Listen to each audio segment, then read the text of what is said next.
Class 9 ہم آ رہے ہیں اب غزل کی طرف۔ تو سب سے پہلے ہم نے غزل کا نوٹ لکھنا ہے، وہ ہم نے لکھا ہے، یاد بھی کیا ہے، اور یونٹ ایگزام کے لیے اس میں ہم نے تیاری بھی کی تھی۔ لیکن اب کچھ شاعر ہیں ہمارے پاس، جیسے شوریدہ کشمیری ہیں، ان کا نوٹ لکھنا ہے اور اسے یاد بھی کرنا ہے، اور ان کی کلام کی جو خصوصیات ہیں، شاعرانہ اسلوب ہے، اس کو ہم نے سمجھنا ہے اور اس کو یاد کرنا ہے۔ ان کی 2 غزلیں یہاں پہ ہماری کتاب میں شامل ہیں، انہیں میں پڑھ لیتا ہوں اور ان کی تھوڑی سی تشریح میں آپ کو بتا دوں گا۔ تو آپ کوشش کیجئے، یہ آپ اپنی نوٹ بک پہ لکھ لیجئے اور یاد کر لیجئے۔ مستی اپنی شراب کی سی ہے، آب و تاب آفتاب کی سی ہے۔ مستی اپنی شراب کی سی ہے، یعنی جس طرح سے شراب پی کے لوگ مست ہو جاتے ہیں، کہہ رہا ہے اس طرح سے ہماری مستی ہے، ہم اس طرح سے مست ہیں۔ آب و تاب آفتاب کی سی ہے، اور جس طرح سے جب سورج نکل کے دوپہر تک پہنچ جاتا ہے تو بڑی آب و تاب سے، بڑی شان سے آ جاتا ہے۔ تو یہاں پہ شاعر اپنی اس حیثیت کو، اپنی اس حقیقت کو بیان کرنا چاہتے ہیں کہ جس وقت انسان غیور ہو جاتا ہے، غیرت مند ہو جاتا ہے، نڈر ہو جاتا ہے، جو لوگوں پہ بھروسہ کم کرتا ہے اور اللہ تعالیٰ پہ بھروسہ زیادہ کر لیتا ہے، تو اس کی شان، اس کی مستی کہ وہ لوگوں سے بے نیاز ہو جاتا ہے۔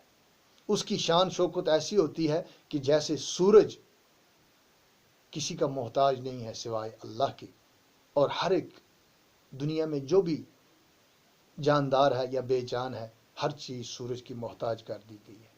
لوگ جاگے ہیں لیکن آنکھوں میں کیفیت ایک خواب کی سی ہے۔ کہہ رہا ہے دنیا میں جو انقلاب آتے ہیں، دنیا جو بدلتی ہے، تو اس میں ہم دیکھتے ہیں کہ لوگ جاگے ہیں مگر ابھی آنکھوں میں ایک خواب، نیند کی کیفیت ہے، یعنی پوری طرح سے لوگ جاگ کے اس دنیا کی حقیقت کو نہیں سمجھ رہے ہیں، اس دنیا کی جو اصل حیثیت ہے اس کو نہیں سمجھ رہے ہیں، بلکہ جو ابھی خواب ہے، یعنی دنیا کی لذتیں، جھوٹے فریب، انہی میں پھنسے ہوئے ہیں۔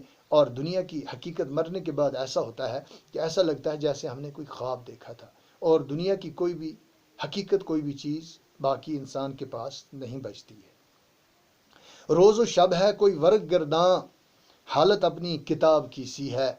تو شاعر یہاں پر دن اور رات کو کہہ رہے ہیں، جس طرح کوئی کتاب ہو اور اس کا ورق ایک ایک الٹ رہا ہو، ایک ایک ورق الٹ رہا ہو، یعنی پیج ٹرن کر رہا ہو۔ یہ ہمارے دن اور رات ہیں، اور ہماری حیثیت جو ہے وہ ایک کتاب کی سی ہے۔ بس جتنے ورق ہیں، جتنی بڑی کتاب ہے، جیسی عمر ہوگی، ایک ایک ورق کا الٹا کتاب ختم، اور زندگی کا چیپٹر جو ہے وہ وہیں پہ ختم، اور انسان کو موت آ کے پکڑ لیتی ہے۔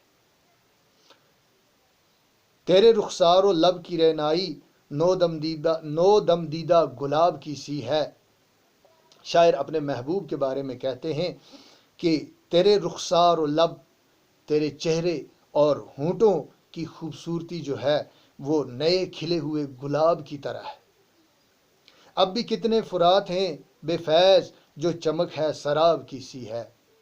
دریائے فرات جو ہے یہ عراق میں بہتا ہے، بہت بڑا دریا ہے، اور شہدائے کربلا کے لیے اسی دریا کا پانی یزید کی فوجوں نے بند کر دیا تھا، اور وہ پیاسے ہی شہید ہوئے تھے۔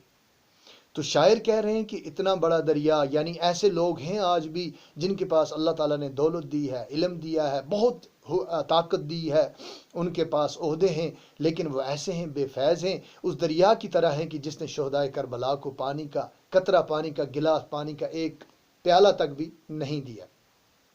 تو اس طرح سے بہت سارے لوگ ہیں جو چمک ہے سراب کی سی ہے۔ ریگستان میں جب آپ چلے جاؤ تو ریت جو ہے وہ دور سے چمکتی ہوئی ایسا لگتا ہے جیسے یہ پانی ہے، تالاب ہے، سمندر ہے، دریا ہے، لیکن جب قریب پہنچتا ہے انسان تو وہاں پہ معلوم ہوتا ہے کہ دریا نہیں، یہ ریت ہے۔ اس لیے اس کو قرآن نے بھی سراب کا لفظ دیا ہے، اور شاعر نے بھی یہاں پر وہی سراب لفظ استعمال کیا جو دھوکہ ہے، دھوکے کے لیے ہے۔ شوریدہ کی دوسری غزل جو ہے، جلوہ بے حجاب نے مارا، پردہ لا جواب نے مارا۔ جلوہ بے حجاب، ایسا جلوہ، ایسی تجلی جو بے حجاب ہے، جس کے اوپر حجاب نہیں، پردہ نہیں ہے، پردہ لا جواب نے مارا، اور ایسا پردہ کہ جس کا کوئی جواب ہی نہیں۔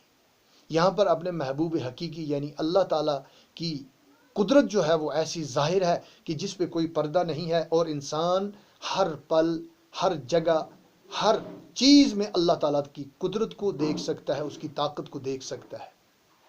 اور لیکن ایسا پردہ ہے، آپ خود خدا کو دیکھنا چاہو تو آپ نہیں دیکھ سکتے، لیکن آپ کو خدا دیکھنے کے لیے آپ کو اس کی مخلوق کو دیکھنا ہے، اس کی کائنات کو دیکھنا ہے، اس کی بنائی ہوئی چیزوں کو دیکھنا ہے۔ خارزاروں سے بچ کے ہم نکلے، تیرے رخ کے گلاب نے مارا۔ شاعر یہاں پر کہہ رہا ہے خارزاروں، کانٹوں بھرے جنگل سے، کانٹوں کے باغ سے، یا کانٹوں کی بہت ساری جھاڑیوں سے ہم نکل آئے، ہم بچ کے نکل آئے، یعنی زندگی کی تکلیفوں سے ہم بچ کے نکل آئے۔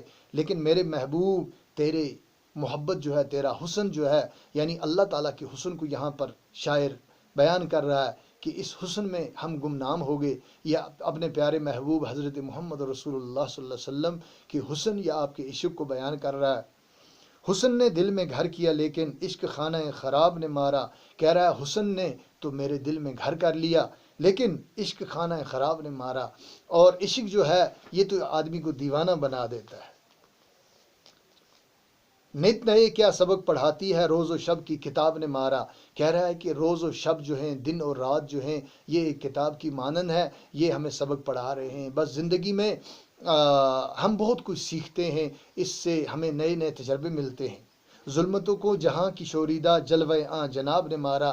اس غزل کے مقطع میں حضور صلی اللہ علیہ وسلم کی صفات میں آپ یہ بیان فرما رہے ہیں کہ آپ صلی اللہ علیہ وسلم کے جلوے نے آپ کے آنے سے، آپ کی بعثت سے تمام دنیا جہانوں کا جو اندھیرا تھا، جو جہالت تھی، جو گمراہی تھی، اس کو ختم کیا۔ تو اس کے سوال جواب جو بھی ہیں تو اس کو ہم یاد کریں۔